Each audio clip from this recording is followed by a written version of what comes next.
This stream contains fast-flashing images that may affect viewers who are susceptible to photosensitive epilepsy or other photosensitivities. Viewer discretion is advised.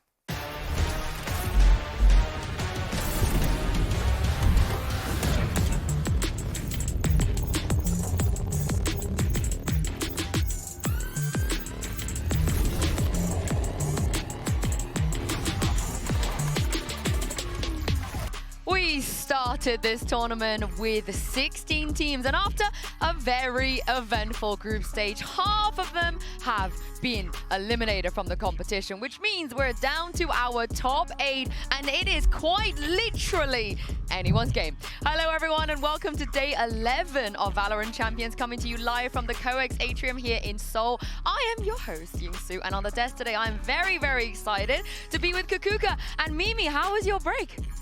It was nice. I mean, tell me about it. Extremely hot, but very nice. I went to the same stream that I went to last time. Great stream. Was it finesse? Was it finesse? No, But it wasn't that one of a stream. It wasn't that good. I thought that you guys were exaggerating, right? Like at the beginning of the year, we were in Madrid. You guys told me that it was very hot here. I did not expect it to be this hot, I have to say. It is very hot, but this is a beautiful city. Honestly, it was hot just like the draw show we saw. Yep. I hope you like that segue. Because we got a lot of inter-regional matchups once again. I feel like once a year, there's a little bit of script writing going on. We got every possible one we could. It was ridiculous. Only one game is not a regional rematch. Many times we just think about this and, you know, everything that can happen and how to make the matches exciting, what we want, what people would like to see at home as well. But getting so many regional matches only makes the match for today, the first one, the most exciting one. Yeah, I think that the cope is that it means that regional teams aren't going to be eliminating each other, and also that we should hopefully get some really high-quality VALORANT, because all these teams are so familiar with each other, and you get that kind of extra layer of having played each other so many times before. I mean, my eyes are looking at the next round, however, because we won't have an inter-regional matchup no matter what happens unless SEN... Actually, no, even if SEN or DRX win, it doesn't matter. It's pretty it was guaranteed, like, outer? Intra? Intra? You're asking me about Intra? Yeah. Anyway, how do you feel about that? People are mad about this, but actually what we wanted to...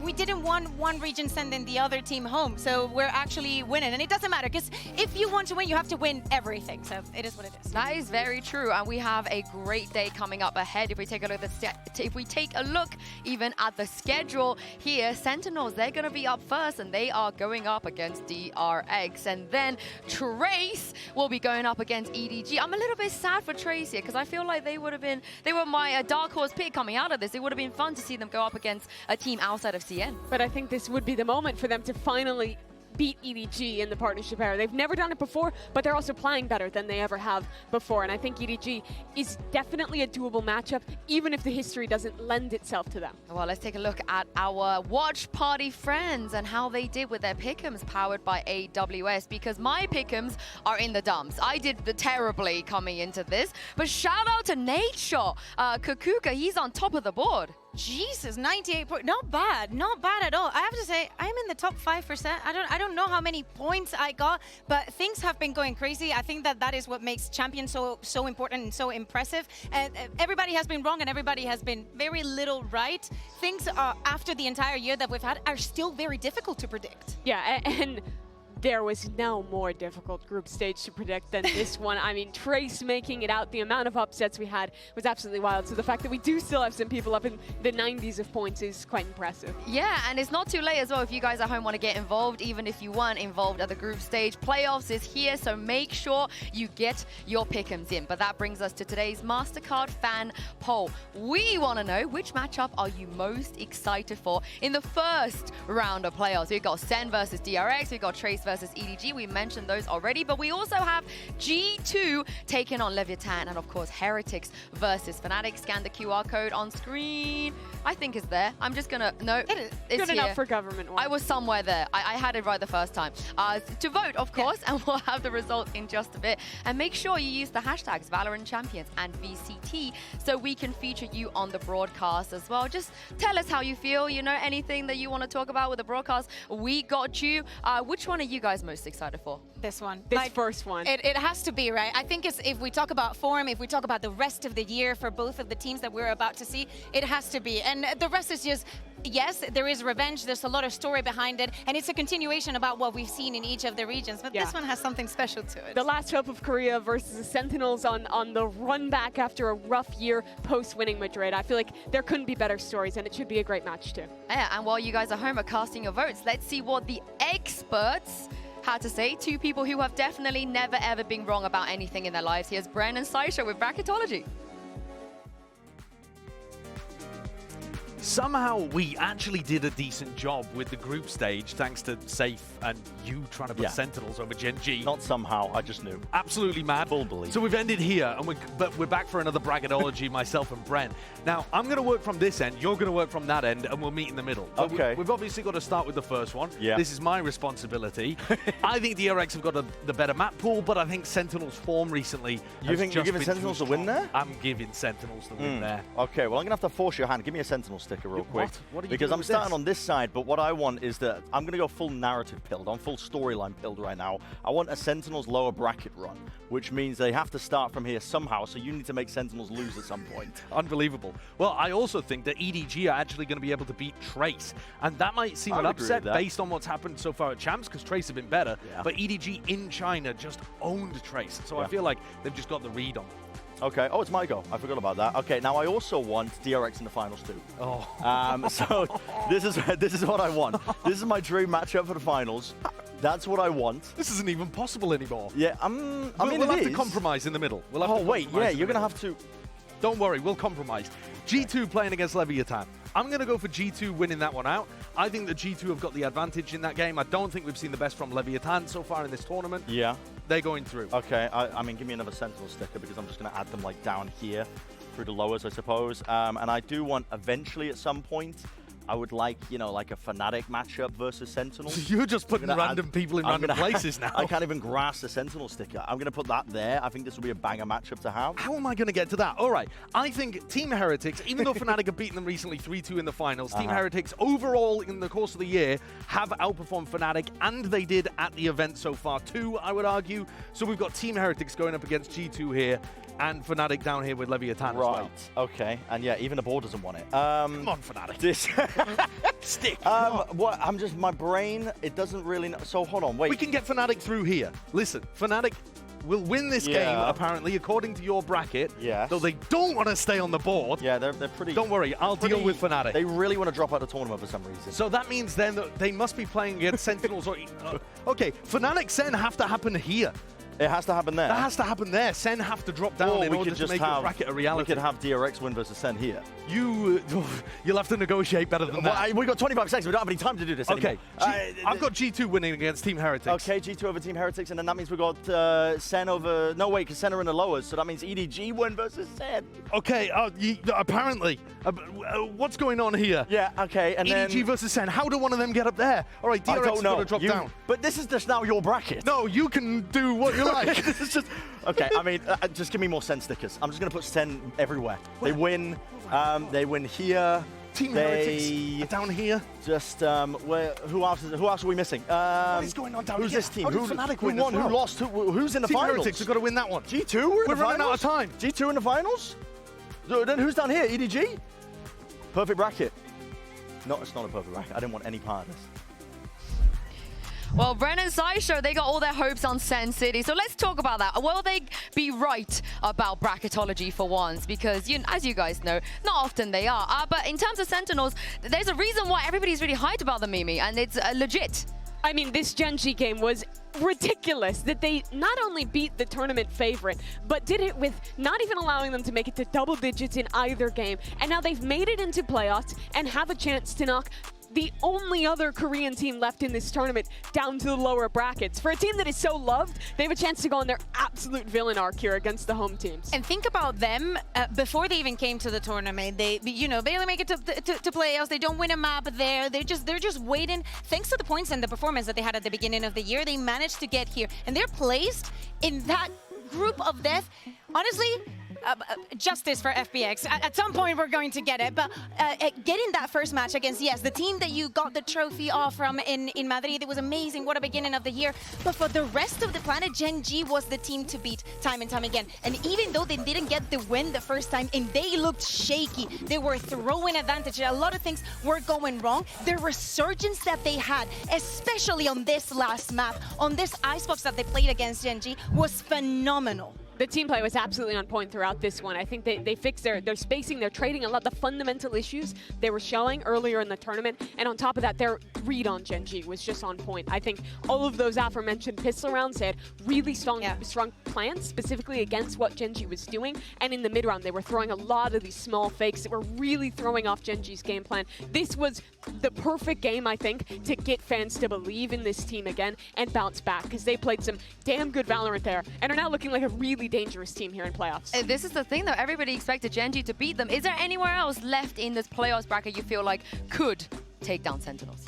I think DRX could. Yeah, exactly. I think that this is one of the things that makes this matchup so interesting, because the form from both of the teams is going to be a very, very good clash, especially because we have never seen this before. Well, let's send this down over to Golden Boy and check in with Sentinels Sacy. Hey everyone, here with my bald brother from another mother, Sacy. You already know I had to do it to you, Poppy.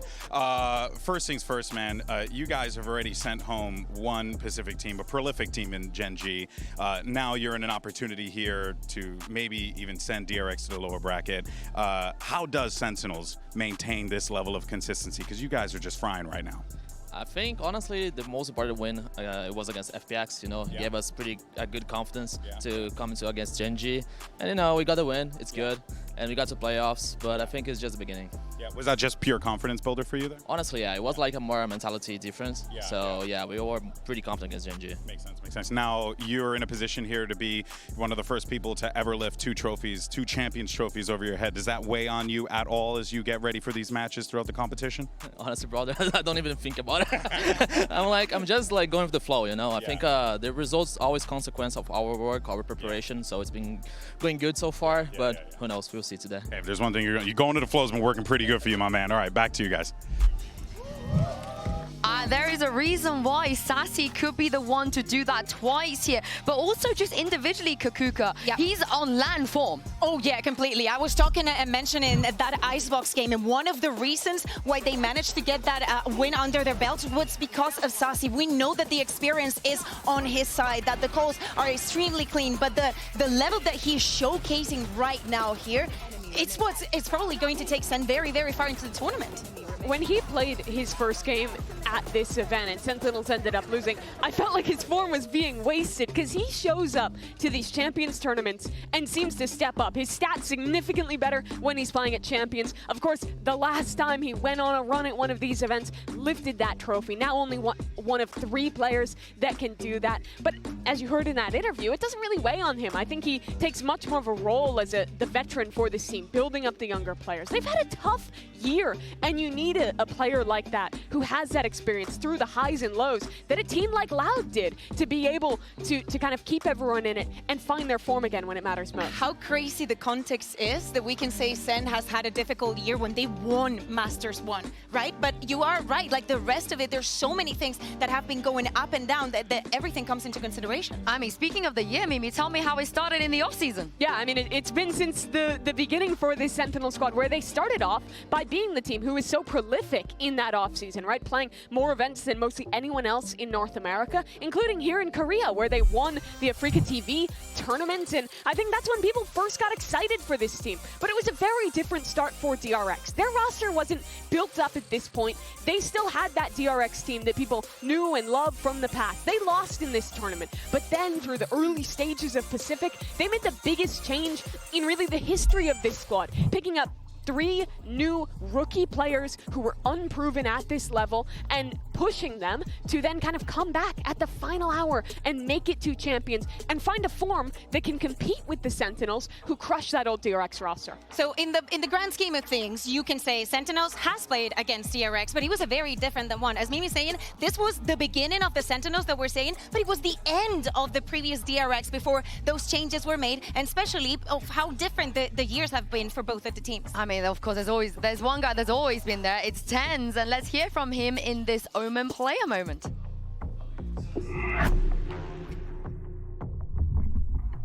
Sentinels. Definitely playing against Gen G again, just in the fashion that it was. It felt very nostalgic, very deja vu. Just being able to win, like kind of in the same way too on Icebox. I think it was kind of like a cherry on top of the story. And I also think that's one of the reasons why they're so good is they actually look like a group of friends, similar to how we look when we're playing our best. So I definitely think for Gen G, it's a bright future. If it wasn't for us, I mean, they probably would have won all 3 tournaments back to back. But overall, like, they're amazing teams, so I'm just really glad that we were able to show our best in order to beat their best. Wow! With the nade out, still manages to get one. But Karen on the equalizer. Celsius now aggressive with the Spectre upgraded in the hands of Munchkin. Can he hold the line? Finding all 3! Down A. All the Sentinels fans cheering for us in the stands. It's amazing to have you there, and we definitely appreciate the energy. We did recently knock out one of your teams. I hope you come join us on our side. So you could say that your team lost to the tournament winners. I love the confidence from TenZ, but they would have to take down DRX today if they want to make it all the way. And let's talk about DRX, because for a moment, Kukuka, I don't think we would even be talking about DRX because they just weren't there for the first 2 tournaments. Yeah, and it's crazy. We were talking about the changes and everything that the team has been undergoing this year, but now they have become the last hope for Pacific in this Champions. And you know what? In 2023, you might have thought, yeah, this was always the case. You know, maybe PACIFIC here and there. But right now, everything, all the time, and all this tragedy that they had planned for this year, everything that they had to overcome comes down to this. You already made it out of groups. You're DRX. We know you're going to make it out of groups. Now is when things start to get tense. And they made it out of groups as a first seed. I hope that this gives them the confidence to take it very deep into the tournament, because we know now with the crowd, there's a lot of pressure. We've seen it in the past. Heretics did not do well in Madrid, and so on and so on. So let's see how they perform.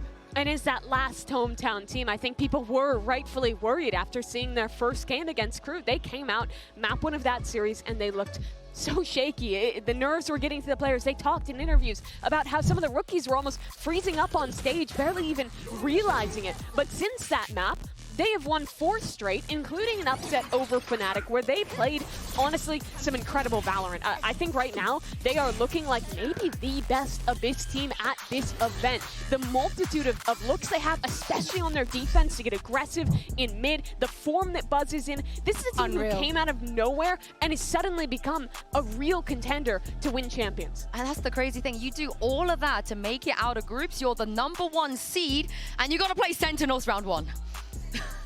I mean, there's no easy way out of this, right? And especially with the form that both of the teams are coming in, I feel like they see each other in the same way.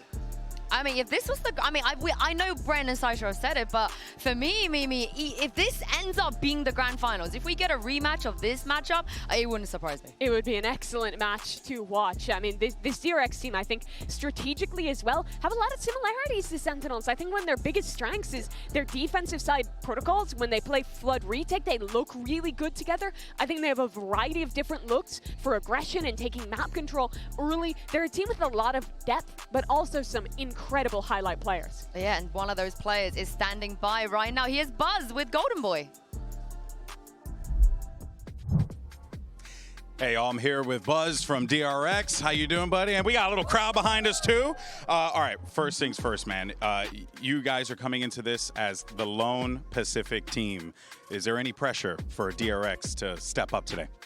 To be honest, there's no pressure to us. I mean, everyone say we are the only hope in the Pacific, but we really don't care about it. We lose, we win, we win. We are going to play in very comfortable but very confident. Yeah. I expect nothing less. And last thing, what has been the biggest contributing factor to DRX's recent success? Because you guys, especially yourself, you're playing absolutely phenomenal right now. I mean, everyone wanted to win. And that means everyone really worked hard, even coaching staff really worked hard, and that pays off. Yeah, it definitely does, man. Hey, best of luck today, brother, all right? Back to y'all. this is what I love about Buzz. Even after how long he's been in the scene for, seeing another Pacific team raise a trophy before he did, he's still working on himself. He's still improving, and somehow he's still one of the best. And he says that, he doesn't care about the pressure. He doesn't care that they're the last ones. If you want to win, you will put in the work. That's what they're focusing on right now. And his individual performance has been stellar throughout the tournament. Yes, he's been set up super, super well, but to make everything work in mass, like for example, Abyss, is still very surprising. Yeah, his defensive opping has looked ridiculous. I've loved watching him on the Raze as well. I feel like his entry pathing is always so perfect off his team's utility. And this guy, he's been in Valorant forever, from the very beginning of DRX. He is one of those guys that has defined what Valorant in Korea, what Valorant for the Pacific region has meant for so long. And I think that's why it's so cool at this Champions in Korea. Now is that last hope to be playing this well. Yeah, and this is the thing. We talk about how it could have been DRX or PaperX to be the first Pacific team to win a trophy. It wasn't them, but somehow I feel like if Buzz were to do Champions in Korea, it doesn't matter that he wasn't the first one. Man, and it would be crazy. It would be such a good year for Pacific. And if this is, maybe this is exactly what they needed, to go through all the lows, to see all the teams raising a trophy before them, even though they've been grinding for so long, putting things on the table, having them not working, coming back to the drawing board and going all over again. This is a perfect chance because literally everybody in this region has their back. There's a reason he survived the rebuild. It was controversial at the beginning of the year when DRX got rid of the core of that Vision Strikers roster that was so successful in the early days of this game. But he's one of the 2 players that is left, and he's ready, I think, with these new rookies around him to find a new role, a new purpose, and try and lift that trophy for his region. Yeah, speaking of the rookies, Foxy Knight, he is very confident in DRX chances, and he explains why in this Omen Player Moment. 이제 작년에 저랑 플래시백이 이제 레드불이라는 대회에서 이제 같이 프나틱을 상대로 한번 대회를 해본 적이 있는데, 근데 이제 그때 엄청 처참하게 졌었거든요. 그랬는데 지금 다시 와서 그 처참하게 졌던 그 상대 프나틱을 상대로 이제 이렇게 이겼다는 게 이제 우리도 어느 정도 벽을 넘었구나, 벽을 깼구나 라고 저는 개인적으로 생각하고 있습니다. 이제 작년 식스맨으로만 있다가 이제 5명의 원년 멤버로 챔스에서 가장 진짜 항상 좋은 결과를 내는 걸 보고 좀 멀게 느껴졌었는데, 지금 이렇게 하고 이제 강팀들을 이기면서 좋은 성적에 달려가다 보니 이제 먼 게 아니라 할 수 있겠구나, 나도 이제 우승을 할 수 있겠구나라고 생각했고 진짜 꼭 우승을 하고 싶습니다. They look to play together. The smoke gone away. The util drained. The head spotted. Snappy with it is Bane. Here's the footsteps to know that he's here on this spike. Swings out, and Alpha just trying desperately to stick it up the half. 저희 멤버는 이제 작년에 비해 이제 솔직히 단단함이 좀, 저는 개인적으로 지금은 살짝 좀 떨어진다고 생각하는데, 지금 이렇게 프나틱을 이김으로써 저희의 단단함은 점점 단단해지고 있다고 생각하고, 근데 요즘 들어 제가 퍼포먼스를 대회에서는 잘 못 내고 있긴 하지만은 개인의 퍼포먼스는 저는 개인적으로 중요하다 생각하지 않고 결국엔 팀이 이기는 게 가장 중요하기 때문에 저는 개인적인 퍼포먼스보다 팀을 이기는 거에 우선시하고 플레이하고 있습니다. 저는 이제 이 멤버가 무조건 트로피를 들을 수 있는 멤버라고 생각하고 있습니다. We talk about how this year is the year of the rookies, and a lot of them are on DRX, Kukuka, and they look great here. Yeah, exactly. We thought that maybe it was not the year for DRX, but to see them perform like this, I want to see how they match up. Now, seeing this DRX only wants me to see them against Heretics, for example, to see how the level is actually across the regions. Yeah, I mean they've been absurd. I think to see the growth from the beginning of that performance in Pacific to even build to the point where they won that reverse sweep in the lower finals to make it to the grand finals of Pacific and now carry that through here in front of the home crowd. It's really I think a special year for these guys and prove to the quality of talent in this region. Yeah, before we get into the match, of course, we had Bren and Sacy put their reputations on the line, so it's time for you two to put your reputations on the line. Okay. Yeah, big reputation. in our fantasy team draft, because I want you guys to pick your fantasy team out of all of the teams left at playoffs now, and we'll see how your teams will do at the end of the tournament. The system is going to be a snake draft. You each have to and can only pick one player per team that is left in this tournament. We need all 5 roles as well. We can't do the 5 IGL thing that we did a Game Changers, which we did win. We would have won. Yeah. And your teams must also include all 4 regions. Now, earlier, I believe you rock, paper, scissors on who gets to go first. We did, and Bea crushed me. Yes. Oh, okay. I always win at rock, paper, scissors. I'm I don't know how happy many to go times again. I have to say this. All right, I get to write down your team. So I go first? Let's start. You get the easy pick.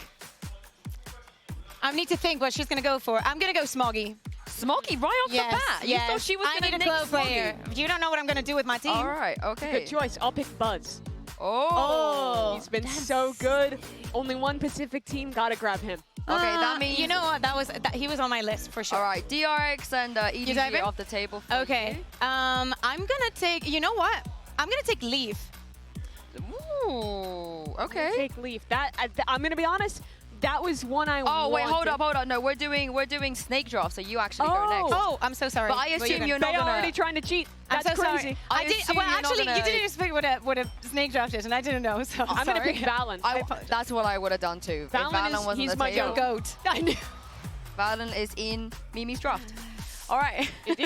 Does that disqualify her from picking Leaf now? No, she can. It's all right. We'll get you Leaf. But you get another pick because we're snaking. Right. I am... So I get another one? Yeah, okay. after Leaf. Okay, Smoggy, Leaf. I'm going to take John QT. John QT, okay. What's that reasoning? Hold up. I want to hear the reasoning. He is my goat. Valen might be your goat, but he's my goat. And he's the MEA, so we claim him. I agree. He's my goat. Okay. Interesting. Who am I going to go for next? Okay, what else? So I already have an IGL. I have a Star Duelist. We're missing. Nobody has picked a single EMEA player. I know exactly who I want. There's no and I'm EMEA picking players. TenZ. Okay. All right. Make sure. Remember, you need to include all 4 regions. Absolutely. He's just had a great year. He's looked good on the controller role. What about you, Bea? Oh, wait. Do I get 2 now? Yeah, you should get 2. I do get 2. And now, for my initiator, I'm picking the one and only Chronicle. Winningest player in Valorant for a reason. This guy is fantastic. Round out the lineup with a bit of experience. So you get to close out your roster Can I now. squeeze and who do you want? Nico into this? No, I'm just going to keep it as Kron. Cronny. Yeah, set Kron. And I'm going to get... You get the last 2 picks here, Bea. So you get your 4 and 5. I am going to get... Oh, this is so complicated.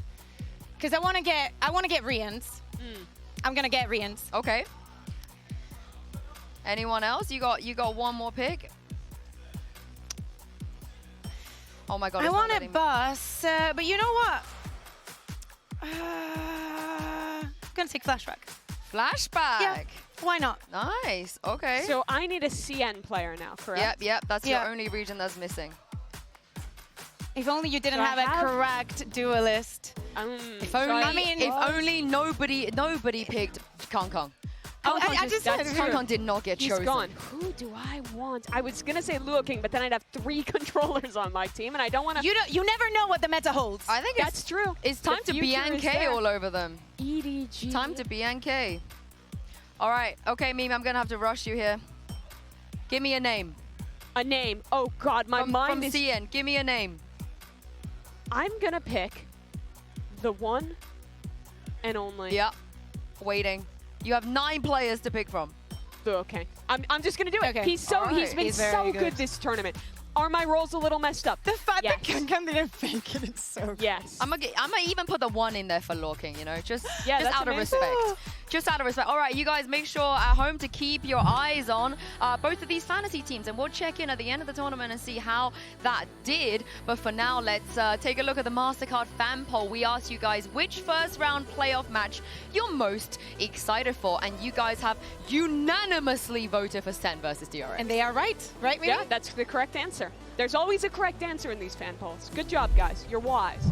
Yeah, it is. But I'm surprised that Fnatic Heretics are second. Like, some people voted that over. Oh, they already know it's going to be a banger. Like, it'll be a good game, but I think it is harder to get excited for the regional matchups compared to this first one in terms of the most exciting. All right, and since I'm on the desk now, I can't troll my predictions. Apparently, that's the rule that I have to take it seriously. Wait, what? How am I the only person that said DRX? That's a little worrying. What is going on? Well, I took it seriously. I thought it was going to be a 50-50. I took it super seriously this time. And you might be the only one. Maybe you're the only one that took it seriously enough, so we don't know. Okay, you guys, what's going on? Okay, I mean, for me on, do we want to talk about the second series or just the Sen one? Sentinels, Clout, they're playing great, they crushed Gen.G. That's an easy pred for me. Honestly, I agree. Like, watching that Icebox, I remember it time after time. I think that last matchup was too good not to root for them. And people are really history-pilled on that EDG game because EDG have crushed them in China, but I think Trace have just been playing too well. They got their number. They got their number. To be that team again. No. We will see because it is time to kick off first day of playoffs. It's DRX versus Sentinels, Trace versus EDG. Day 11 of Champions Tour starts right here, right now.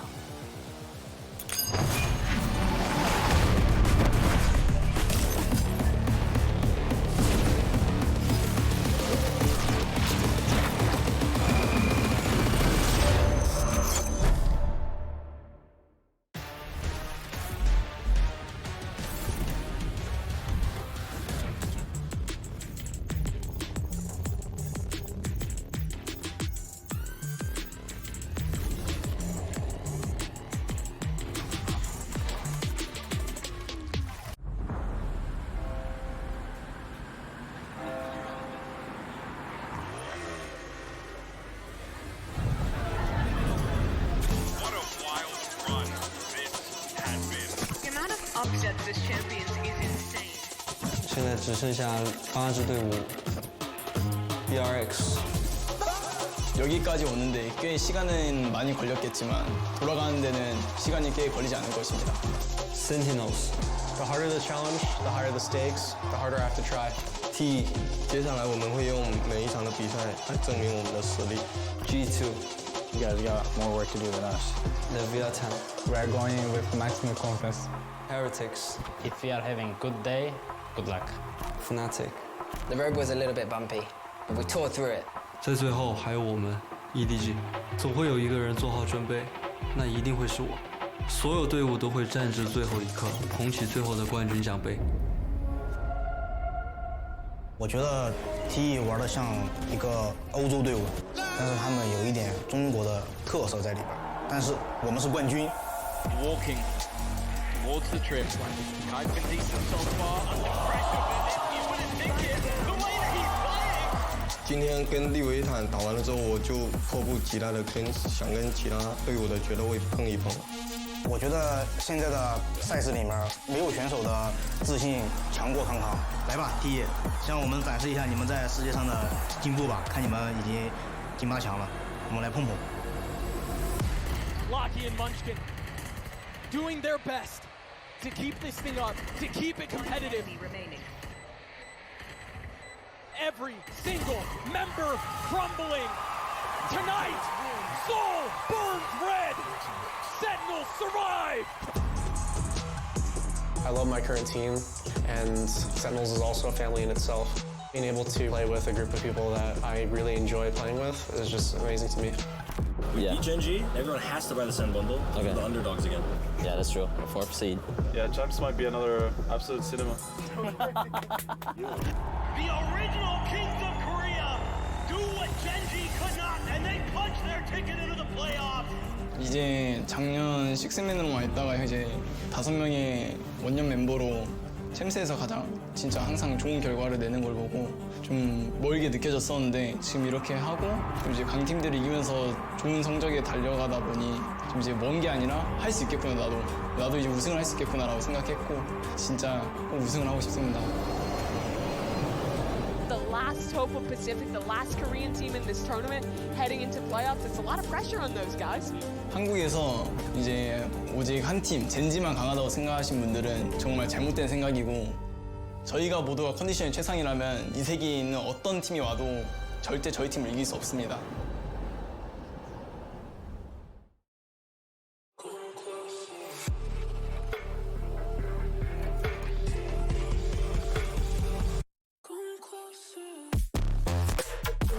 Sentinels.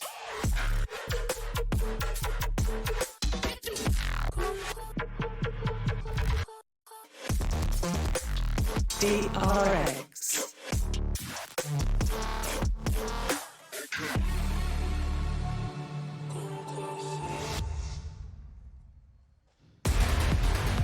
The scriptwriters knew exactly what they were doing. They give us the villains versus the remaining hometown heroes on day one of playoffs, and no matter what happens, it's going to be a banger. But the map pool, though, talk me through this.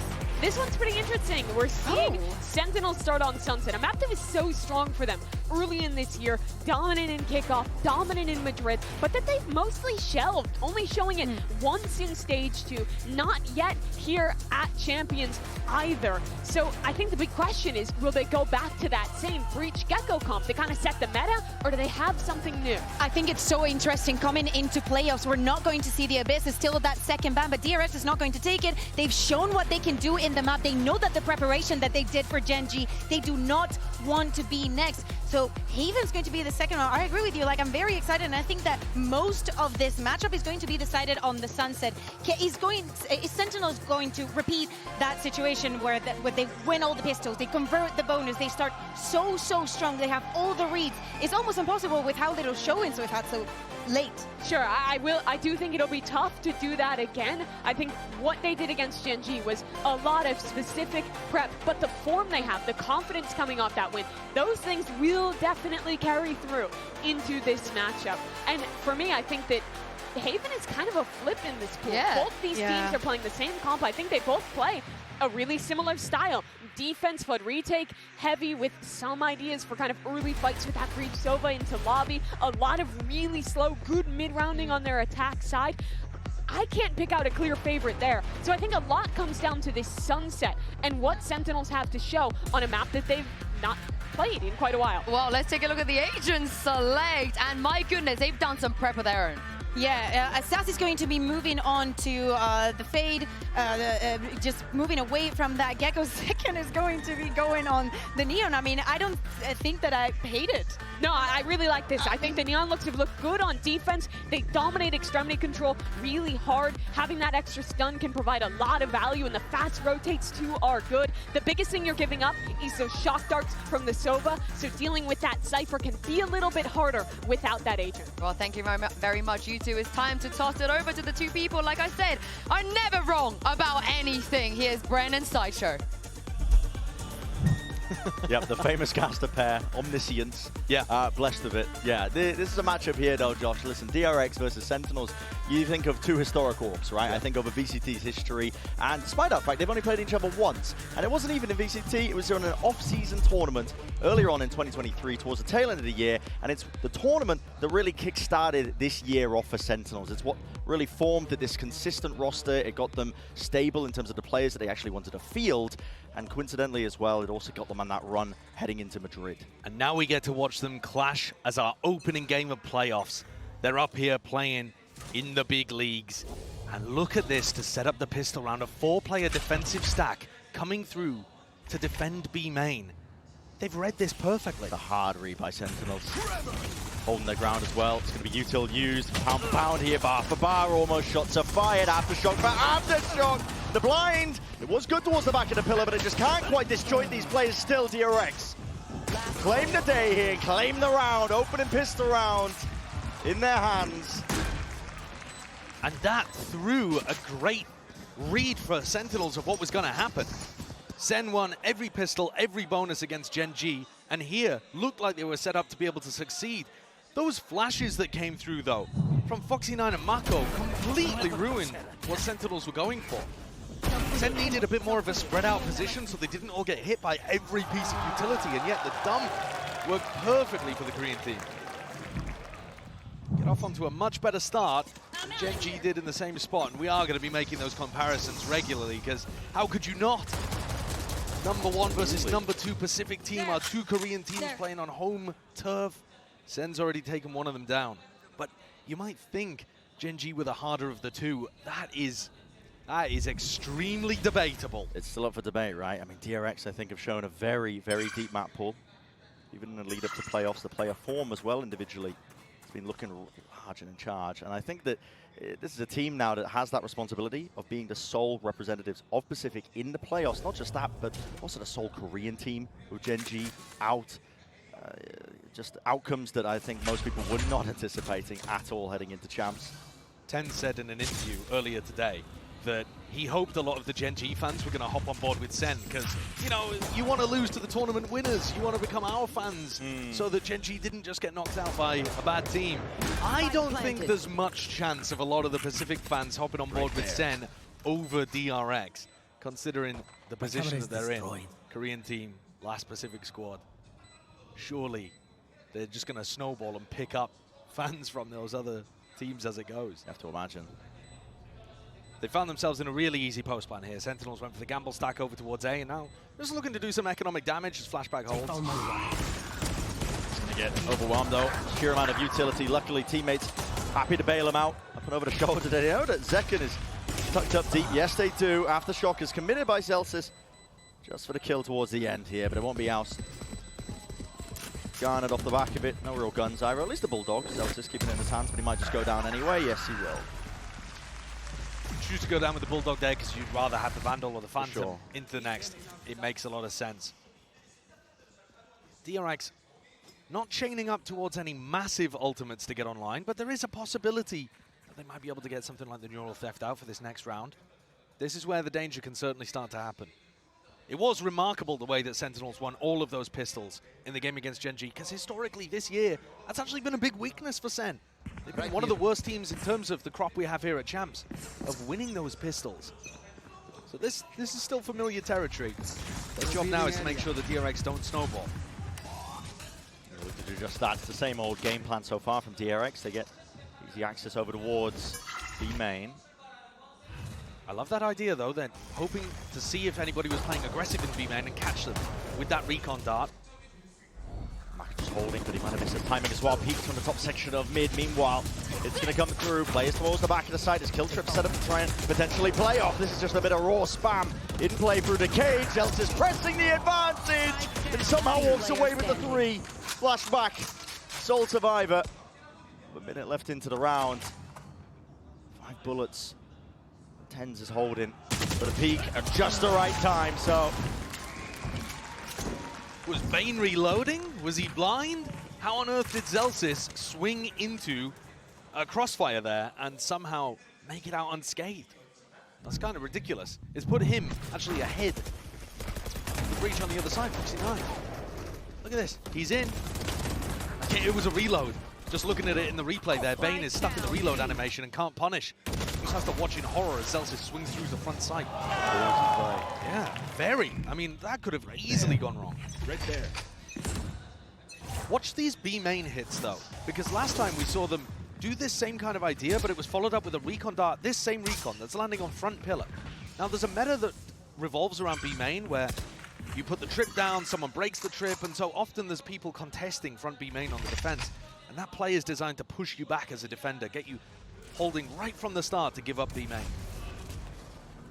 It is working. DRX are getting into these positions to exec real fast. Yeah, going through the motions as well. Getting rid of most of this util. Celsius takes a timing past that drone as well, so he wants to cut it up close, but DRX have no intention of heading over towards B. Both trips broken though, so that's going to keep people on the B site. A lot of pressure here on Sacy, who was phenomenal and has been so far at Champs. He had to get on the board here, but it's early days. Certainly so. Mako has the paranoia. It looks like Foxy9's setting up to go for this fault line through from tiles. Yeah, Tassy's going to get caught here. I mean, where the hell do you stand? He just evacuates immediately. Doesn't want anything to do with it. Be slowed down. Haunts up and over the top as well. But the wall's going to reveal onto Buzz, but there's no punish in sight yet as Sacy peeks round. For that C, second returns, at least with the kill. Going for seconds. It's cheeky, slightly greedy, yet he does get punished in the end with the trade still. He's turned it into that 3 versus 3. Neural Theft given access and information towards it. TenZ, though, lighting up these players. And a quick tap as well through the box. Foxy9 barely on any health at all. Fault line through and out. Sent to supplement. Bullet spam is perfect. Flashback. He's got too much to overcome there. Just cannot do it. Not against the form that TenZ is in right now. It's a 3-piece to finish off that round. Being able to stabilize here, Sentinels, It looked dangerous. Sacy's position just holding on to A there, and yet he read the play. They didn't lead with the fault line. They led, I believe, with a recon dart. And that allowed him enough time to be able to escape, and Zekken came in. What a slide, what a punish onto Buzz. Spike planted. TenZ One enemy continues remaining. to have big impact, as he did in the Gen G game. Hey! This is going to put the hurt onto DRX.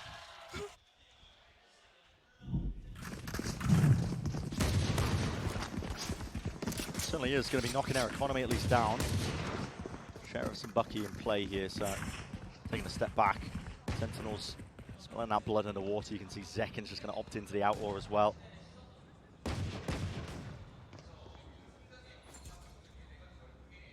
And SEN are about to get up to some pretty large ultimates as well. So a situation where DRX could have had an opportunity to snowball, just disappeared from them. Never quite had that moment. Here's that same stun set up for Foxy9. TenZ is ready, holding Paranoia. So both teams looking to just hold on to the status quo. As DRX push forward and SEN trying to block it back. Paranoia didn't get used here though. Instead, Sacy holds the line with gun in hand. SEN have a pretty good idea of how they want to try and lock down this A main extremity. Paranoia that's now sent flying for TenZ, few stray bullets. There. Bit of chip damage onto the DRX players, but they are fully cut out of the picture. Needs to be careful he doesn't go down to a few stray bullets. It could offer an in for DRX in the round, and otherwise don't really have too much of a chance of. Now, B main control was conceded, so Bane's picked this one up. There's pings out as well, but SEN have not drifted bodies away. They still have a lot of players here to receive. Outlaw. Yeah, and this is where it thrives. Second shot is going to be missing, but not with the stun. And oh my god! Just putting them into the blender. I love that selfless play as well from Zekken, because it traps the rest of DRX, even if he went down into the choke point where the rest of his team can come back through. What a time, by the way, to pull out Zekken's first game this year on Neon. Going into the playoffs, change around the comp. Everybody's looking at this game thinking, oh, okay, DRX's map pool is looking good, but maybe SEN can win on the Raze maps. We come in here, a Raze map, and Zekken swapped over to Neon. Spike down. Sliding all over them. This is a pick that we've been looking forward to all year long, but we've been denied it. Until now. Was this the ace up Sentinel's sleeve all along?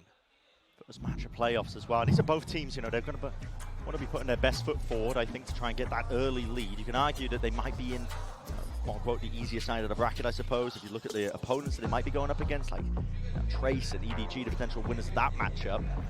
But again, up for debate. We've shown a lot of parity so far with VCT. Now, Zelsys, this guy here, was one of my, we were kind of discussing, I think, ahead of time of what might be sticking points for this DRX squad, because they have a lot of green players, almost green as grass. It's up to Mako and Buzz as the veterans to try and push back and get the morale backing up. And Zelsys, he knows how to push the buttons. Oh, he certainly does. You watch Zelsys in any game like this, where he's playing against people and he knows he has the experience advantage. Yeah.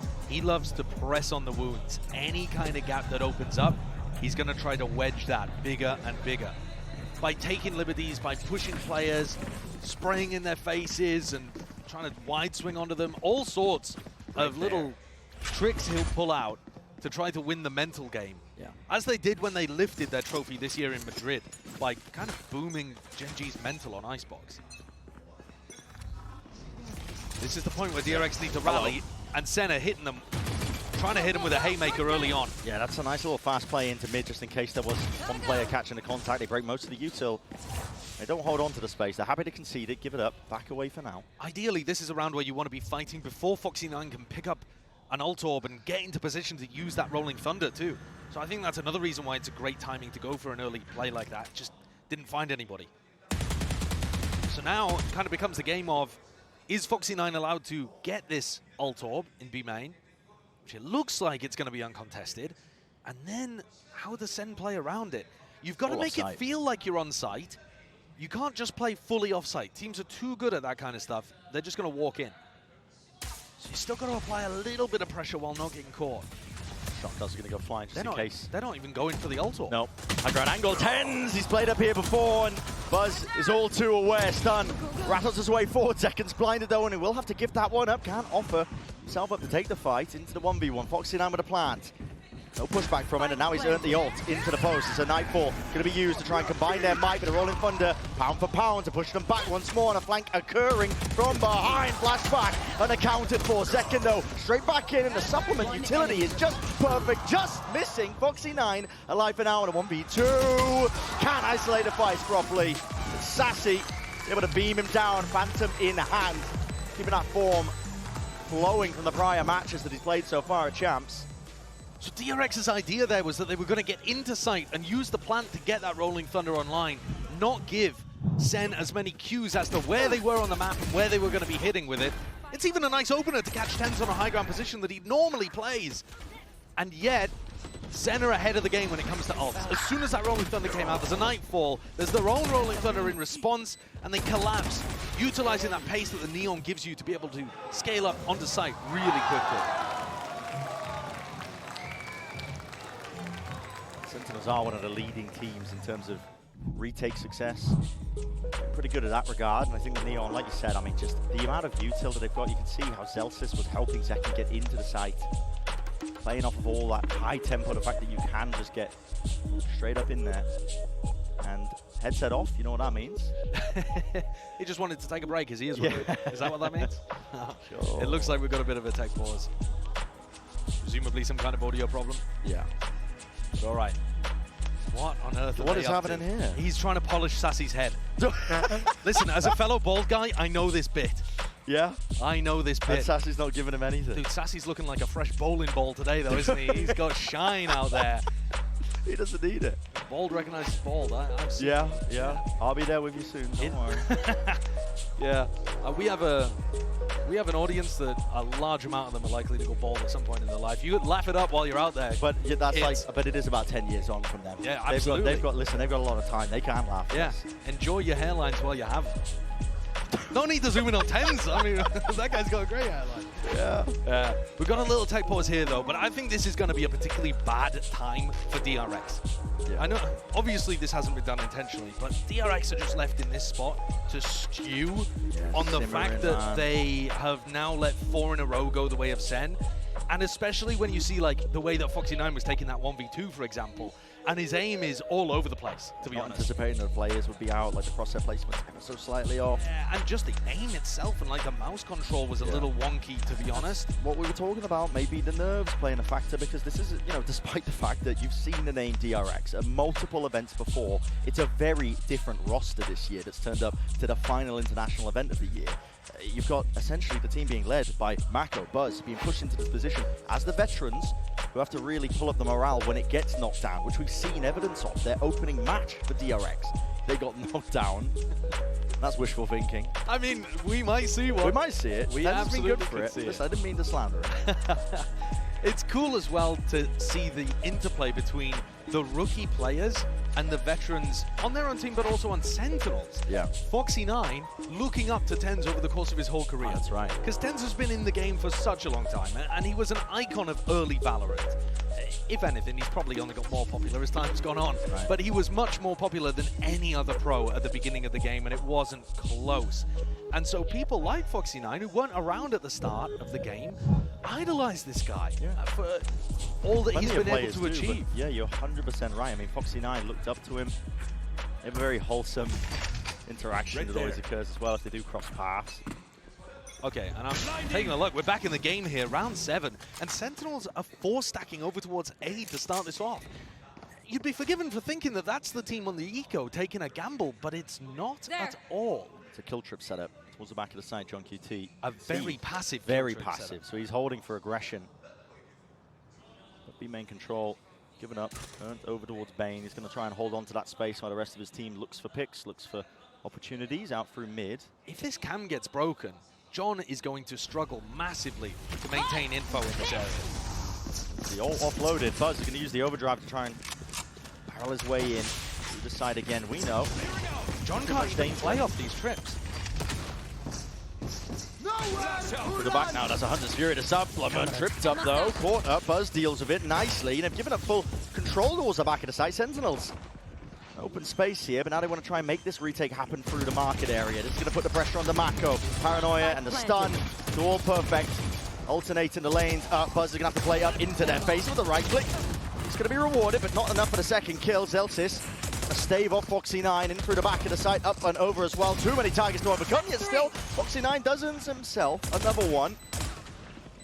Against the weaponry, you got to think. Inevitability, potentially. Shots rattled by flashback, but to no avail. Zekken's ace seals up. Round had just that slightest amount of danger. Outrageous. A day of firsts here for Zekken. Picking up Neon for the first time in 2024, and also, weirdly enough, his first ace of 2024 as well. Which is wild. Absolutely bonkers. I mean, he's been a phenomenal player all season. He's only gotten better, actually, as the year's gone on. But he still hasn't had an ace this year. Pulls it out in a round, actually, where there was some serious danger, too. Sentinels macro setup had left B completely open. They had to get back in there, and it looked a bit tough. John doesn't have any armor. He's forgot it. Now, of course, John's going to buy armor. Oh, he does. Oh, just in time. Clutch. Almost falling into the IGL debuff.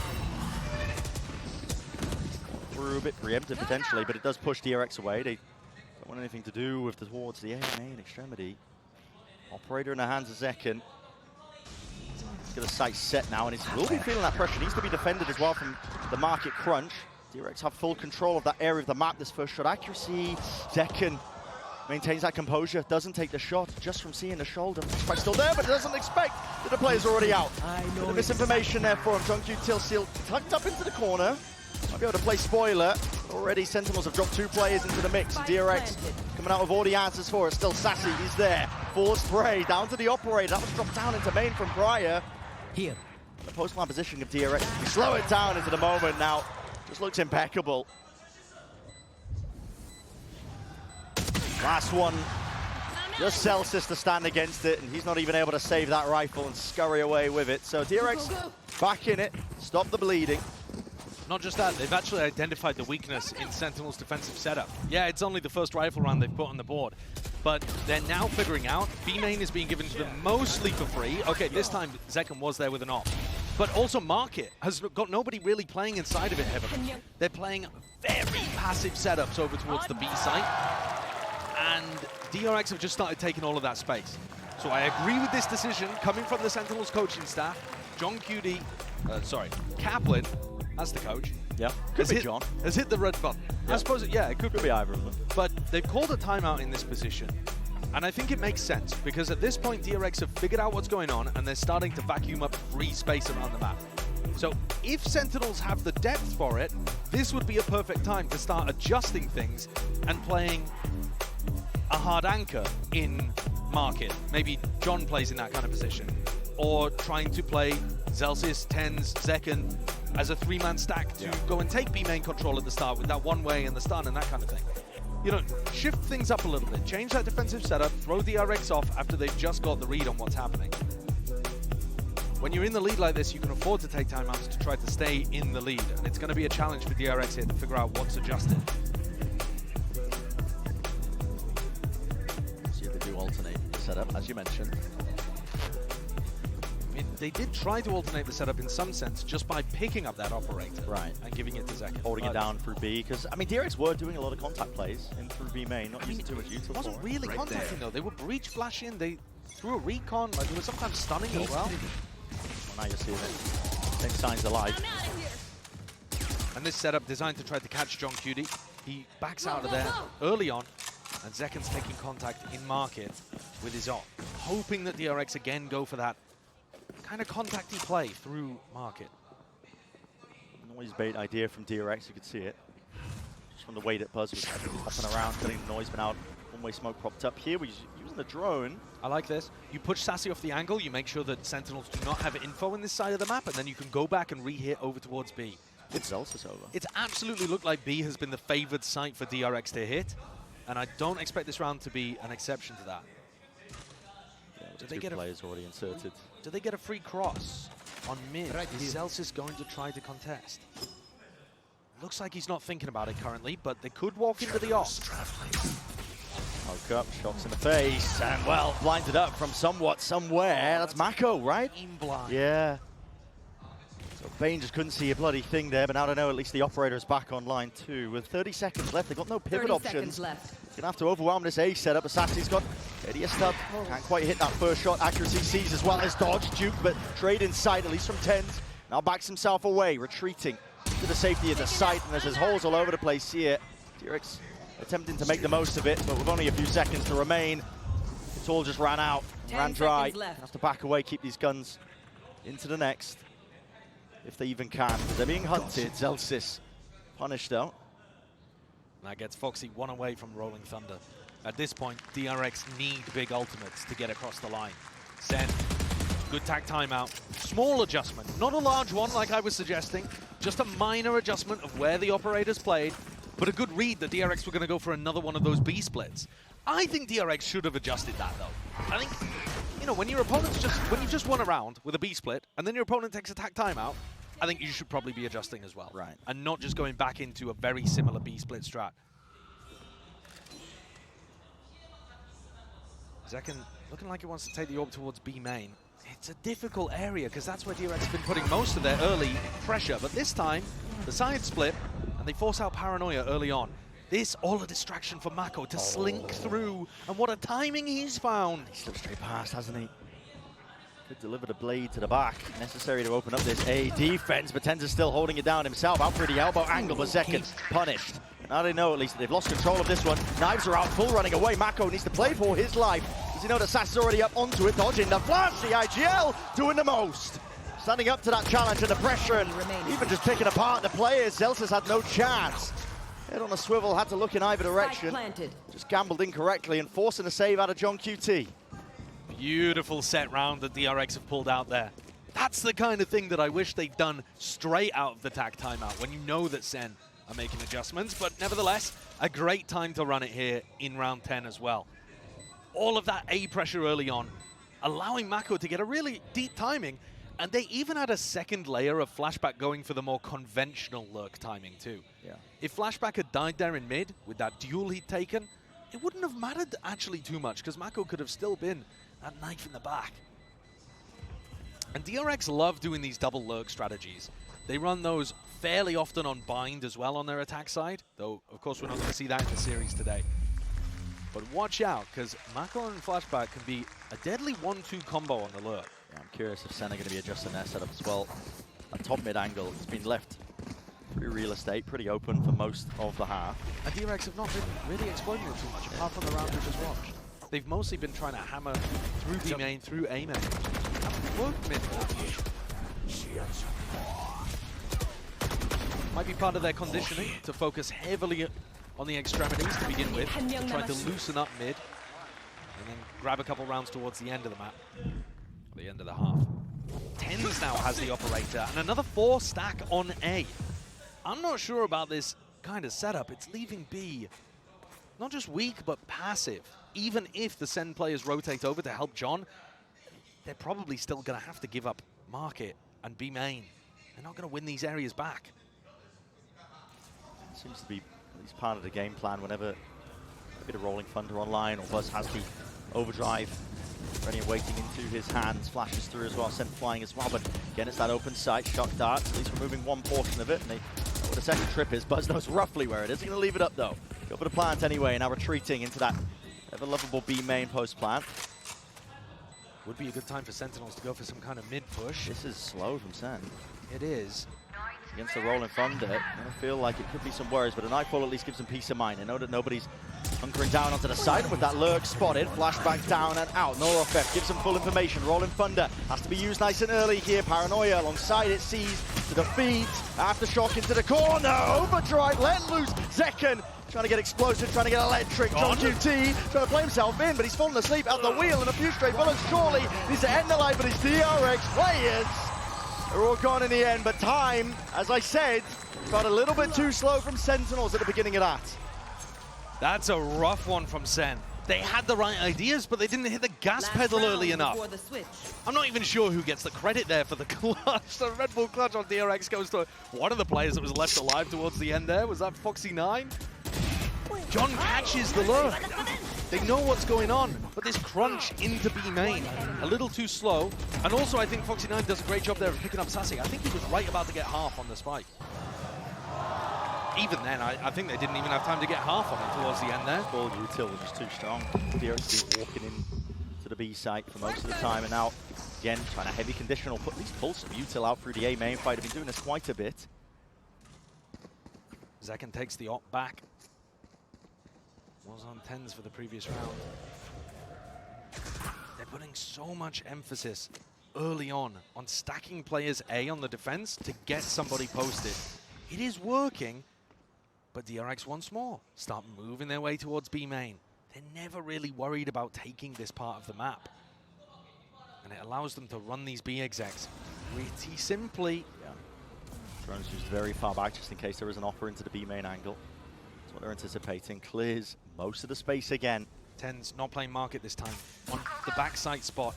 It's new for him. Can he anchor? Whoa! Not a chance! That's rapid from Buzz.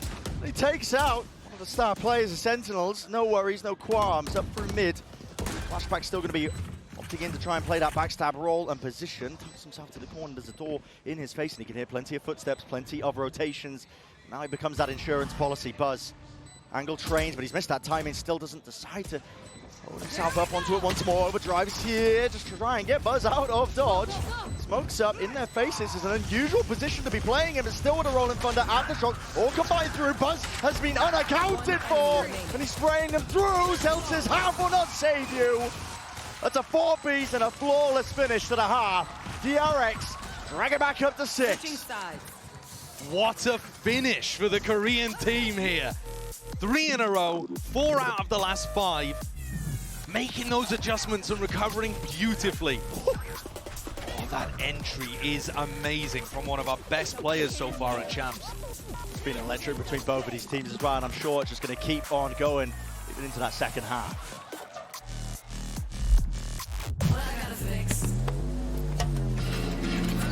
Oh, come on. Trade in any phone in any condition guaranteed and get $800 off the new Galaxy Z Fold 6. Only on Verizon. Red Bull gives you wings.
Going to be looking at a more even half here, 6-6, and yeah, I mean, these teams going blow for blow as well. Lovely adjustments by DRX, I think, as well, spotting out some of the weaknesses in terms of Sentinel setups and what they were running themselves, just enough to be able to make it that much more competitive.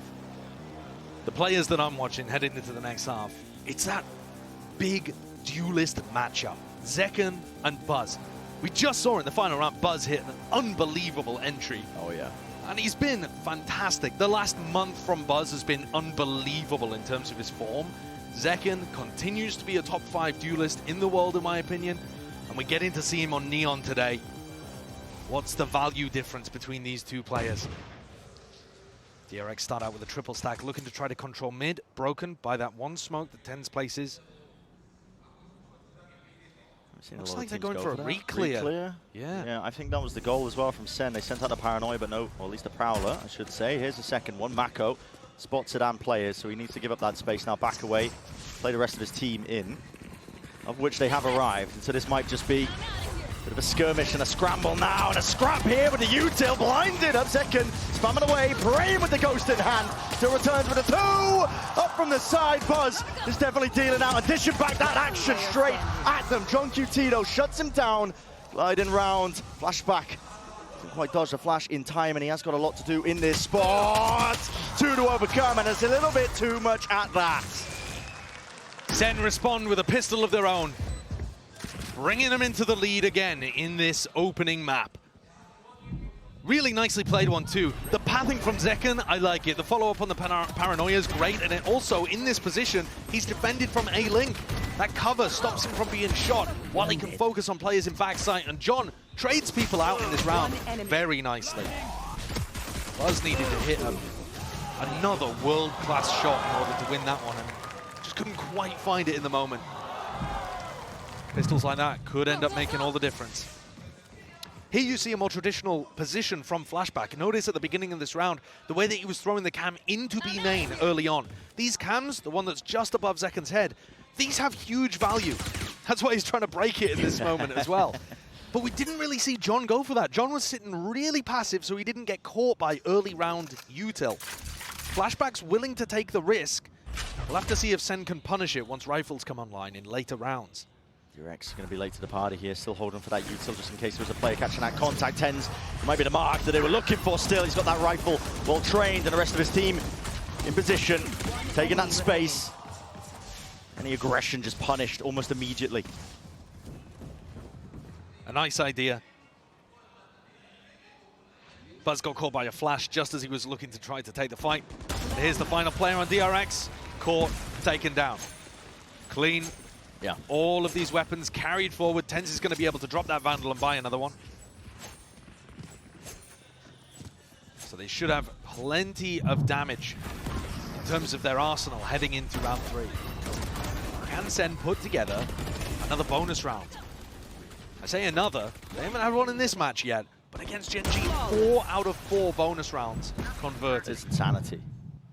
You know, even the most consistent teams in the world don't really get them with that much. I mean, every single one available, they just grasp. Now, let's see if they can do it again against DRX, the lone hometown heroes.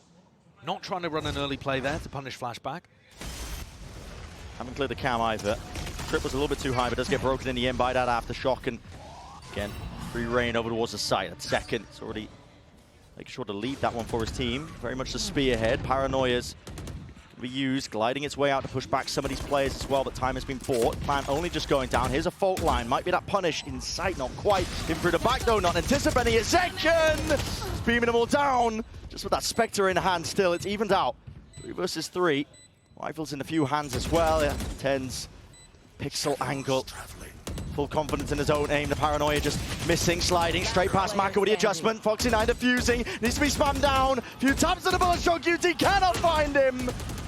The 1 round just under the nose of John QT. Stays alive at least towards the end, but that's DRX essentially stealing it. SEN got themselves into a post plant there. It was winnable, but they've also done really solid damage to DRX. DRX actually might even have to take an eco after this. Zekken got more value than you would expect, and yes, the trade-outs were good. I like the idea of throwing a trip, actually, from the retake team as well, so that the post planners can't push that final diffuser. All right, DRX are not going to take an eco, but spoiler alert, 3 Guardians out to play. The economic damage coming out of that bonus is pretty huge. It's very much pulling over towards the scraps. Now to double face over towards Buzz. He just cannot stand his ground against it. Mako willing to square up, but the aftershock out and away with a Prowler. Now the fault line. You can see the layers of the util is just a little bit too good. And the flash was dodged by Zekken. Not enough though to win that fight out. Foxy9 delivers a death blow, at least with a few stray bullets once more. And this is putting an immense amount of pressure in through the back of the site. Dart needs to try and help out these players and push them back once more. Foxy9 with the aftershock, it is good. Sees now through the back once more. SEN trying to find these marks and targets potentially there. It's a rich environment. Sacy creeping, hopping over to watch by Bane. Can't win it. Damage done. Pre-fire onto the corner. Immaculate. And in the motion, 2v2. Bullets still remaining. Sacy can make a play with it, but opting to back away and go for the reload. TenZ has spike. Find you. Now they're going for the refight. TenZ does have the spike. The Haunt maybe went a little bit deeper. I think they would have gone for this one, but they got to watch every angle just in case. Flashback's lurking. In through behind. TenZ now planting in for that backside control. Real uncomfortable post plant for Sentinels. It all comes down to these first shots that they hit and bullets exchange through the walls. No kills yet, but spraying them down. Skewered in place. That's Sacy. Blessed in the moment. I don't think he even realized that second player was there. You saw him flick his crosshair away and then double take. Wait, did I just win the round? Yeah. All of that prior damage done. The Guardians were actually still hitting though for DRX. 3 kills, all coming from the Guardians in that round. Nice reposition towards the end from TenZ. You saw that? Yeah, he did. Definitely looked away. I mean, listen, better lucky than good. Guys, we need to dumb this down. Okay, we're not going to hear the exact strat, but prep for something dumb coming up. Now, I think what he means by that is keep it simple, right? Not necessarily stupid, but just go for the execs. They're not able to hold on, fall back into some classic B post plants as long as they don't have, you know, massive ults to be able to work with. And that's what Sentinels have gone for. They've already done massive eco damage across their bonus, and now following up in round 16. Making sure that they can use some of that util. Here's an overdrive offloaded again, but a rolling thunder used in kind. There was no tap there onto the spike to force it out early. Then just opted to use that one themselves. Just hearing these. Oh! What is that? Shock darts rebounding. Foxy9 now defusing, sticking. Needs to be defended, but the bullet spam again. Right in through the smoke, just finding all sorts of targets, but just Bane left alive despite the heroics. And not enough to do it. Be able to get some damage, and it is nice with a 4-piece to finish. But still another round accrued, added to the tally for Sen. I could not tell you how Bane's managed to get a 4K in that round. Where did the shock dart come from? I have no idea. How was there so much follow-up? A double kill from that. All right, but as you say, fairly irrelevant when all things are down. Take a look here in the replay and see what happens. 1 HP they're brought down to. So just a huge amount of damage from Buzz's ult. Followed up with a shock dart. Okay, but as I say, somewhat irrelevant at the end of the day because Sentinel's economy is flourishing, and now we get the rifle round. Sen comes down to... that's missed. Yeah, that's supposed to land onto the wire. At the end of the day, it doesn't matter too much. Again, wasn't clearing out any positions that Haunt didn't. Sen still with full control over towards mid. DRX looking to at least contain it. Got a crossfire setup, at least they did. It's now just down to Buzz. He's the one who's got to hold this one down. I might be calling for some backup here. Second squares up, faces the challenge. Buzz is dropped in that head-to-head. What an electric entry. Give me a corpse. Page up top. In the face, John QT is desperately hunting for an ult. That is precarious, but barely escapes of his life. 3 straight bullets, not enough. Not a nightfall. Up and around Bane.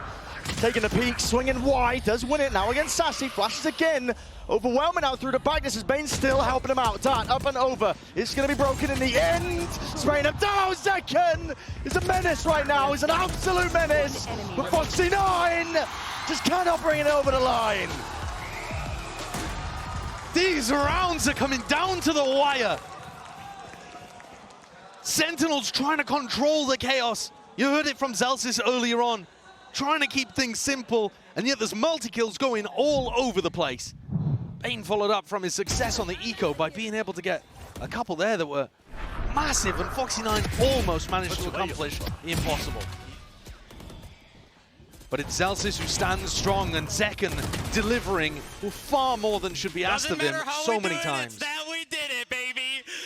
You can feel that, man, the vibes. Flourishing for Sen. And another eco for DRX. Their economy's been a massive problem for them on the defense side. In shambles. Ever since kind of snowballing off that bonus, which DRX did manage to actually prevent Sen from winning that round, but at what cost? They've just never been able to get their eco online since. Taking too much of a knock. Gotta go. Pressure out over towards A as well, DRX. As we've been saying, the economy's not good for them right now into this round. They want to shore up the A site with bodies. Praying it might be enough for them, but okay, and it actually is still. Shots rattled from the Sheriff, unable to claim that kill. TenZ is out in the open, there's no way he's still alive. But backs himself away, they want nothing to do with it now. Too many signs of life from the DRX players. And they've realized it entirely. Flashback, desperately trying to retreat and try and shore up the defense over towards B, but John QT's already snuck his way in there. They already know where all 4 players are. They know that there's nobody on the B site, and John, he has to not over-push this. If he gives it away, it's disastrous for Sen. Doesn't want to give away the gun here. Still in through. It's going to be ults committed. DRX, a Hail Mary is called and asked for. Answered by Buzz and Bane. Dynamic as a duo. And a clearer path to success instantaneously. TenZ. With an all here for TenZ. He can pick the spike up. They're trying to stack it. 3 bodies. Is it going to be denial? Beautiful by DRX. What a sick play. God, we've been waiting for one of those for so long. 3 bodies surrounding the spike. TenZ can do naught but watch this round tick away. Oh my God. Great awareness of what was going on in that moment from DRX. That's sick. These 2 teams are pushing each other to the brink, it feels like, in terms of the decision making. And it's all very rapid, right? The tempo of this game has gone up dramatically. If Celsius wanted to try to simplify things a little, it might be beneficial to run some slower rounds. But with the Neon in the mix and the way that Second is trying to entry by just knocking his head through brick walls, it feels like Sen are always playing high tempo and then DRX are matching them. As we saw, that risk does pay off for DRX, but now Sen, they go full throttle and already catching kills. Reveal up through the back, Foxy9, potentially no long for this world, and yes, ran down with a follow-up damage as Sacy. Running gun, here but Bane does return the fire, turns the kill for the trade, buzzes straight back and through, TenZ up and over, drop in, and now it is getting messy. Dark has to be dealt with. It's just in time, they'll reveal onto these players, but still anchoring strong. Bane needs to lock and hold it down. 3-piece. TenZ in that 1v2, he knows the drone is coming forward. 2-piece forward, flashback, has his teammates back. We are fully in the mud already today. These rounds are absolutely bonkers. A timeout call for Sentinels, and I think it's the right decision to go for. It's got to be a slap on the wrist, I think. Honestly, the fast play, it worked. It's a cool strat. The Haunt got big value. Zekken's entry was marvelous too. Buzz overheated there. It all just came down to these 2 frags from Bane. Being able to stop John Cutie and Celsius trading that out over towards A-Link defines the round, but even though the high-tempo scrappiness is not necessarily causing the problem, or is the problem for Sentinels, I think just slowing the pace down a little here would be beneficial, honestly, for both teams to try to grasp some sense out of this match again. Yeah, I was all too ready to praise, I think, both of these teams for being quite smart in their play. It's high tempo, but they were taking pauses at the right time and making sure it was all synced up whenever they did make an aggressive play. That last round threw it out the window a little bit. That tells me that as it gets closer and closer to that finish line, that 13th round for either of these squads, it's getting a bit more frantic, which is probably why we are seeing this Sen timeout here. You are right, slowing it down, Josh, might be the right call to be made. If you want to keep it simple, you can definitely do that with a nice slow default off the rip if you are Sentinels. Zekken might be feeling like he's got a hot hand here and trying to increase the pace just for himself. 22 kills across 20 rounds right now. Clearly the top fragger in the map.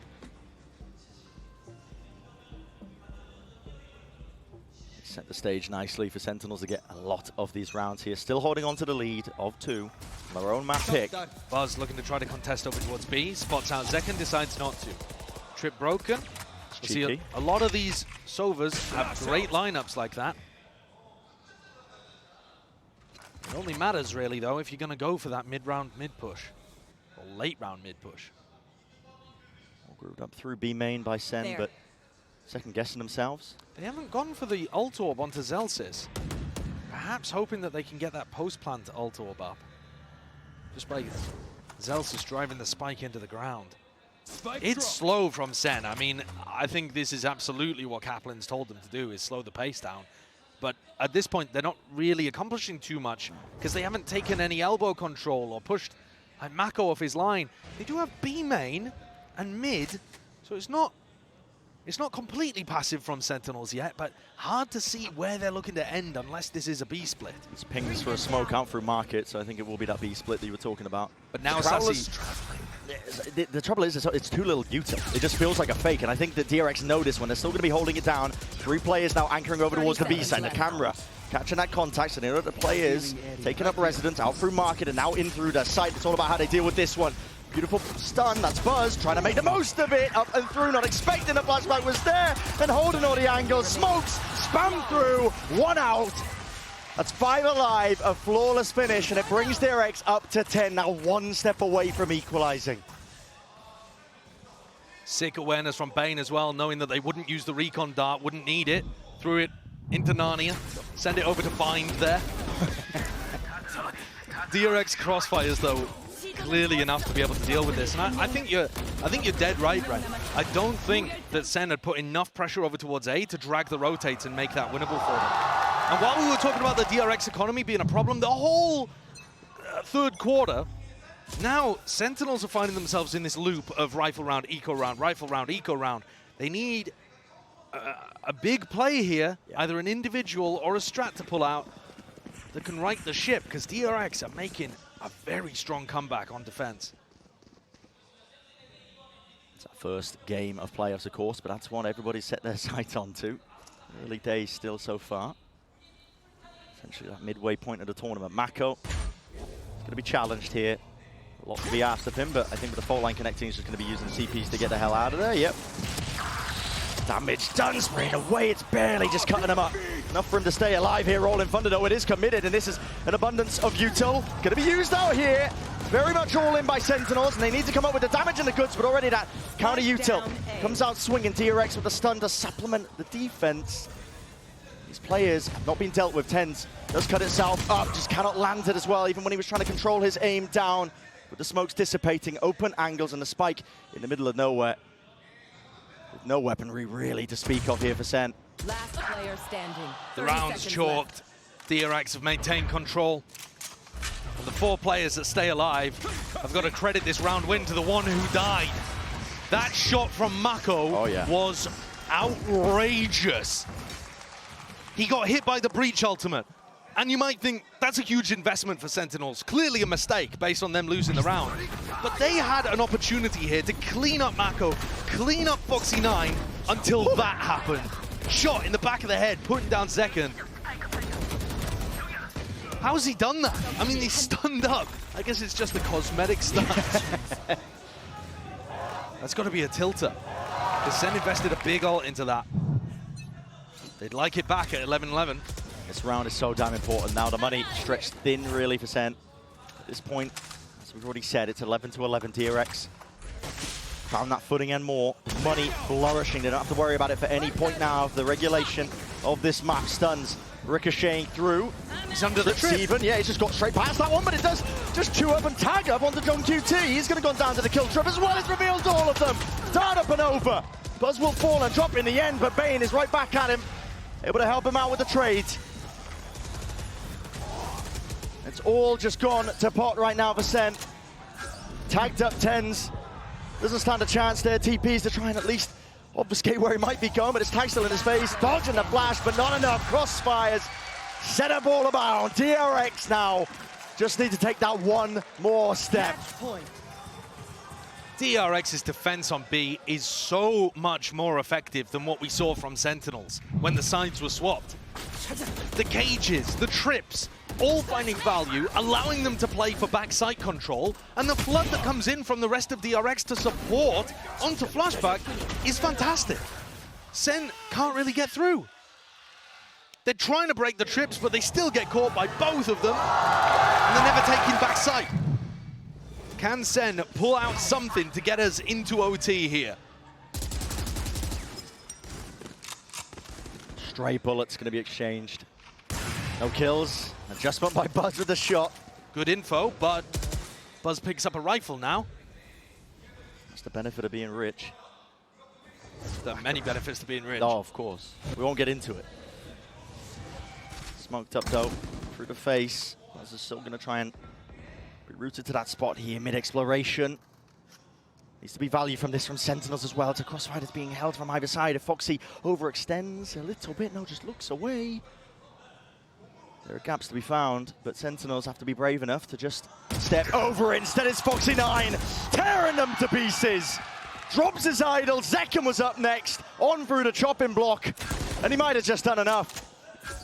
3 left to stand for Sentinels to pull it back from the brink. There's 40 seconds left in the round, which is some time to work with, but again, they don't have the players and not even really the weaponry at it.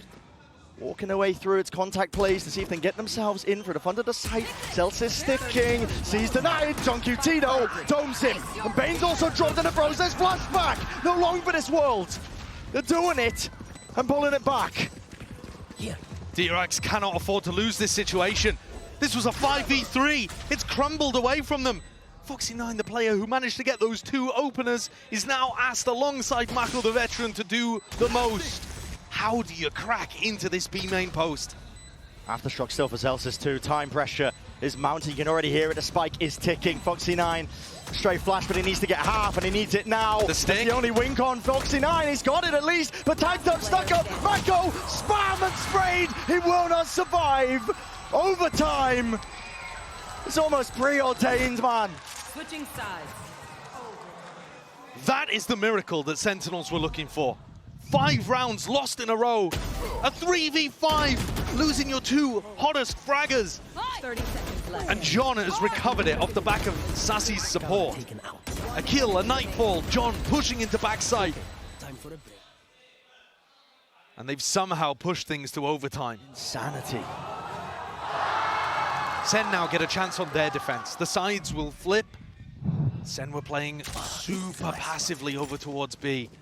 They stacked 4 players A in a lot of the rounds. They're not changing things too heavily up here. Still 3 players defending over towards the A side. John set up slightly further forwards. And TenZ anchoring. Just towards the tail end, I think, of the attack side rounds of DRX, but they spotted that mid was the weakness in the setups for Sentinels. They also thought, though, that market was the weakness. Go, go, go.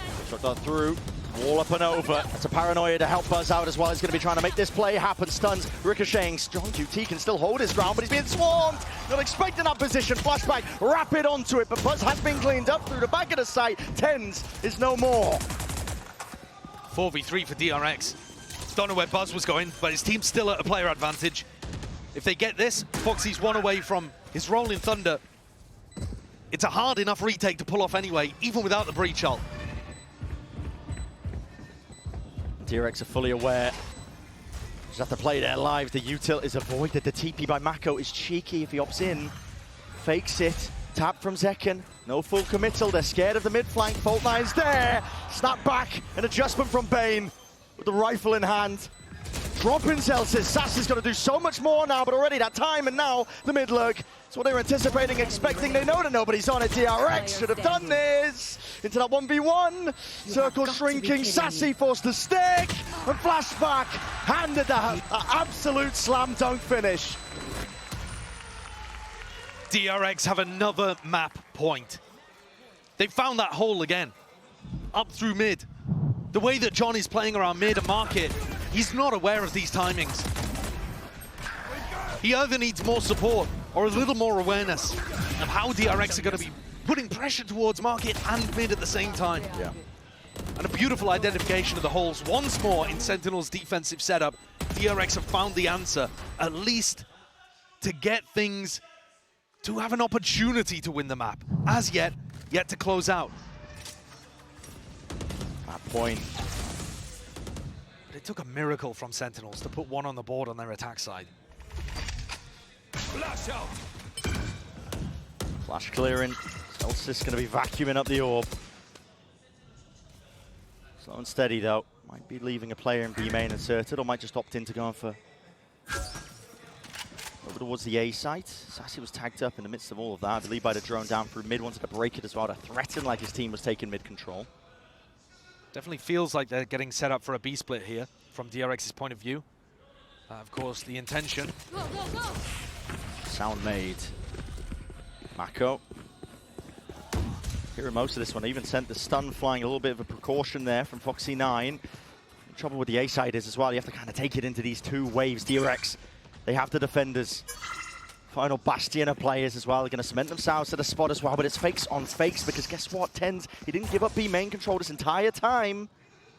DRX have heard them leaving, but Buzz, I don't think fully confirmed that. Haunt over. Bit of peace of mind here for SEN. They're going to be trying to make their moves now out through market. Again, it's just fakes on fakes, but I think this is just indecision, hesitancy. 20 rearing his head for Sentinels. You have to make a play in. I mean, DRX are still in position. They're going to be able to put you down. follow through with the rifles in hands as well. It has to be mechanical ability. You're down to 12 seconds. But still these players holding tight, close up, cutting them up, trading on sight. Foxy9, spamming, spraying, praying away. Time has to be stuck at TenZ. He holds it down. Foxy9 barely alive in the double digits, but no more, no long. That's 13-13. And talk about cutting it close for Sen, man. That is absurd. Sen look completely scrambled.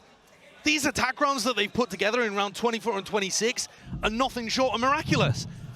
They shouldn't be getting them across the line. When you're running in with only 15 seconds left into a stacked A site, DRX should be able to come out on top of that, and yet the Sen, I don't know, the Sen rifling mostly, being able to come out on top. The trading was decent, but I don't think they're going to be able to put together rounds like that too often. It feels absurd that they've managed to. Yeah, it's just not consistent. Change up from Sentinels though. Opted into that B main control, at least early on. Trying to use the smokes as well to hold and lock this one down out through market. Here's a battle, and here's a skirmish. Celsius postured and pushed back, at least traded into play. Second, straight damage a bullet, at least through Foxy9. He might have done enough to play TenZ. Back in, barrel, betrayed by it. Buzz didn't stand a chance. Gives TenZ that perfect time with the reposition out wide. Foxy9 cannot adjust it in time. Down B. Down to that 1v2.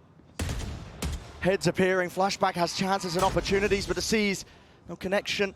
Just out of range. Doubled up. Sen, the rifling surely does it. Winning it. ADS Sacy. Barely there in time. A big one for Sacy to win. Switching sides. Match point. What a time. He's been struggling towards the bottom of the scoreboard this map after an amazing Champions. He's managed to put his team up to their first map point. DRX are going to take attack timeout. That was a very different defense setup. I've been talking about the fact that Sen need to change up their defensive positioning. Let's go! This time, they put Zekan and Celsius hard anchoring inside market. They haven't done that basically the whole map. And then TenZ is also in B main, swap the Cypher onto the other side. A massive difference in the defensive setup that caught DRX completely off guard. DRX forced to call a timeout at this point though, when it comes to OT as well, all that prior conditioning. I mean, you can tell DRX are working off the prior information during the regular time. The fact that that market area, there was a hole for the Sentinels defense, but they shored it up. And at this point, playbooks start to go out the window, conditioning starts to go out the window. Sometimes it just comes down to who can grasp it here and now. And I'll the tell you, opportunity presents itself. In these big rounds late on, it's been Sentinels who have been grasping those opportunities. I've been talking about the rounds as miracles, but they're also scrappy, chaotic moments where the players with more experience are coming out on top. And if you want to frame it that way, you're absolutely welcome to, because I think Sen have been able to drag close situations across the line from round 24 onwards. There's a will to win here for Sen that I'm not seeing just yet for DRX. Time to work. DRX are going to have to just win this round just to get another round, another go of OT. I believe for the first time in this map, Sen have now claimed the driving seat. And also claimed an empty site. Yeah, spam though, sprayed. That's Mako. Back for the short angle. Pure instinct on display there with that kill.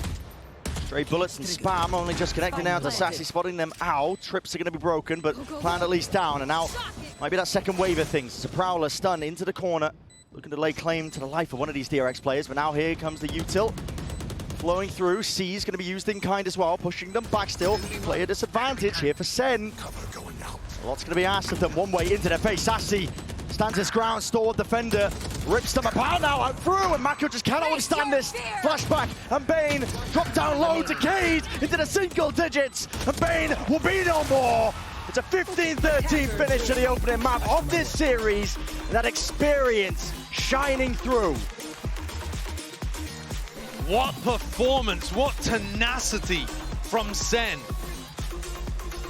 Winning the majority of those really close, scrappy rounds towards the end bodes well for them in the rest of this match. It does, certainly does as well, but it just about take away their map pick. Up next, Haven. Don't go anywhere, you know, you don't want to miss it.